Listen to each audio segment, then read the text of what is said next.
Patrice Franceschi, bonjour. Vous êtes aventurier, cinéaste, président de la Société donc, des explorateurs français. Et, ancien, d'accord. Et donc vous l'êtes toujours capitaine de la Boudeuse. Ouais. Alors déjà, beaucoup de gens ont des rêves qu'ils exaucent jamais, qui vivent jamais. Et vous avez décidé donc de vivre les vôtres tout au long de votre vie et donc de les retranscrire dans ce livre. Alors déjà, pourquoi et comment vous est-il venu à l'esprit de partir dans cette aventure et de réaliser vos rêves? C'est une décision complexe, mais en tout cas, je crois qu'à un moment donné de son existence, et le plus tôt possible, c'est le mieux. Il faut savoir le type de vie que l'on veut avoir.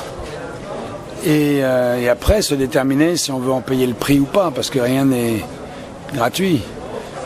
Sa vie, il faut en quelque sorte l'acheter, en tout cas la vouloir. Et donc moi j'ai eu la chance à 19 ans de faire ce choix, de dire voilà, moi j'ai toujours rêvé de vivre l'aventure et d'écrire tous les livres possibles et imaginables, voilà. Donc je commence et j'en prends les risques, quel que soit ce qui va arriver. Et puis après, une fois lancé sur cette route, je n'en ai pas vu d'autres pour moi qui puissent me convenir et j'ai continué. Et c'est vrai que ça correspondait à ce que j'ai toujours eu envie de faire. Voilà, donc après on appelle ça la vocation, on appelle ça... Je n'en sais rien, mais en tout cas, je pense que la vraie leçon qu'il faut retirer de tout ça, c'est que si l'on sait le type de vie que l'on veut, et des fois on ne le sait pas, mais si on le sait ou quand on s'en aperçoit, même si c'est tardivement, il ne faut pas hésiter à sauter hors des rails où la vie nous mène pour avoir la vie que l'on veut. Il ne faut pas le craindre. Vous êtes ici aujourd'hui pour la présentation donc, de votre dernier livre, Avant la dernière ligne droite. Alors déjà, pourquoi avoir choisi d'écrire un roman autobiographique? Un roman, hein, c'est un récit. Pardon, oui, un récit autobiographique maintenant. Disons que j'ai eu envie de transmettre une expérience. À un moment donné, voilà, maintenant, transmettre une expérience qui était acquise dans les épreuves de la vie et de l'aventure, et que j'avais 2-3 choses à dire, j'avais envie de dire. Voilà, sur ce qu'est la vie, sur ce qu'est l'esprit d'aventure, sur ce qu'est le monde, et la façon de le regarder ou la façon de s'empoigner avec lui, ou de ne pas le faire. Voilà, donc j'ai écrit ce livre qui est une série, alors c'est pas du tout chronologique, hein, évidemment. C'est pour ça que c'est pas une biographie, c'est le récit d'un itinéraire et dans lequel j'essaie d'apporter un certain nombre de réflexions sur un certain nombre d'actions. Et voilà, pour comprendre un petit peu ce qui nous entoure et pourquoi il faut faire parfois ceci ou cela. Et c'est traversé par une question simple, hein, qui est comment être ou ne pas être libre dans le monde d'aujourd'hui. Donc au-delà il y a une première lecture qui est effectivement une succession tumultueuse d'aventures de partout, dans le monde entier, surtout sur terre, en mer, dans les airs. Mais il y a également un deuxième niveau de lecture qui est celui-là, comment être ou ne pas être libre dans le monde d'aujourd'hui. Qu'est-ce que l'esprit d'aventure et d'une certaine manière, quel type de liberté un peu oubliée il défend, cet esprit d'aventure, dans le monde d'aujourd'hui et peut-être dans le monde de demain. Voilà, c'est ça, si je puis dire, le poids du livre. Voilà, si on le lit attentivement. Et comme tout écrivain, c'est-à-dire comme toute personne qui a quelque chose à dire, je demande à être lu attentivement, pas rapidement. Avant la dernière ligne droite, on pourrait trouver ce titre quand même un peu pessimiste, la dernière ligne droite. Pourquoi avoir choisi ce titre ? Parce que si on ne s'aperçoit pas au bout d'un moment... La vie, c'est un long apprentissage qu'à un moment donné, il faut essayer de transmettre. Si dans cet apprentissage de la vie, on n'apprend pas les deux choses les plus importantes qu'il faut arriver à comprendre au bout d'un moment, c'est-à-dire que la vie est tragique et qu'on vit dans le mensonge, alors on n'a pas compris, à mon avis, ce qu'est vraiment la vie. Et avant la dernière ligne droite, il faut l'avoir compris, je crois. Donc oui, c'est aussi... ce titre, il a une facette qui correspond à la vie tragique, oui. Tout s'arrête un jour. Et puis il a une facette extrêmement positive, qui est que j'ai le sentiment, c'est comme ça d'ailleurs que je termine ce livre, que tout ce qui a précédé a été la longue maturité, le long entraînement pour ce qui va suivre. Donc la vie recommence tout le temps, un perpétuel recommencement, et que c'est peut-être le secret de la jeunesse. Donc en fait, c'est un titre très optimiste, très optimiste.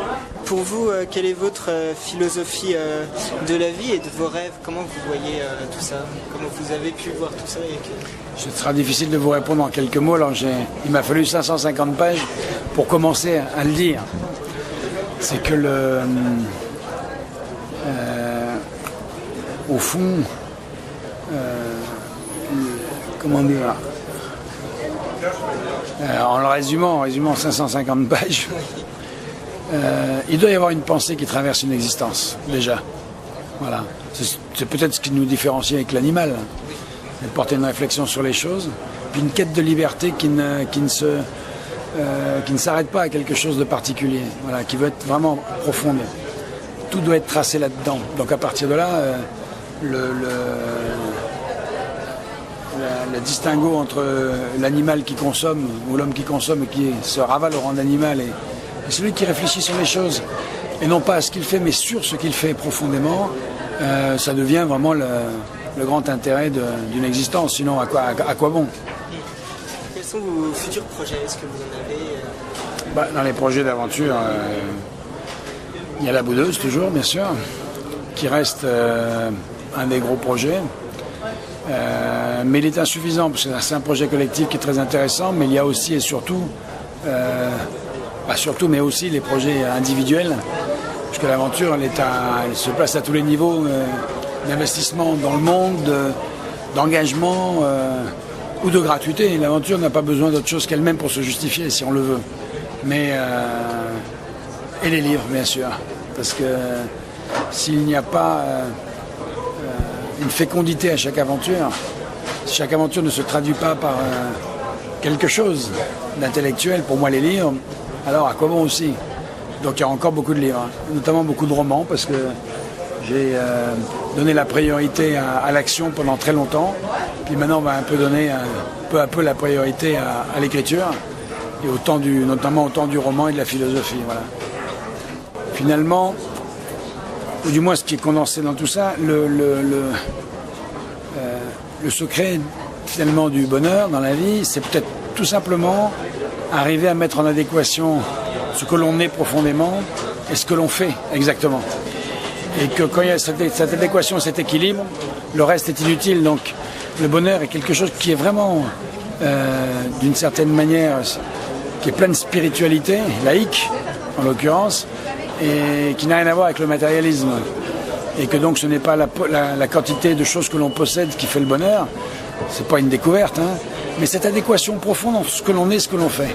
Et moi je l'ai trouvé à travers la vie que je mène, qui est placée sous le signe de l'esprit d'aventure, si ce n'est de l'aventure elle-même, et que ça me suffit. Et donc je ne vois pas d'autre route pour moi, et que les gens, voilà, si on arrive à trouver ça, finalement on a trouvé vraiment le vrai chemin de la vie, ça c'est clair.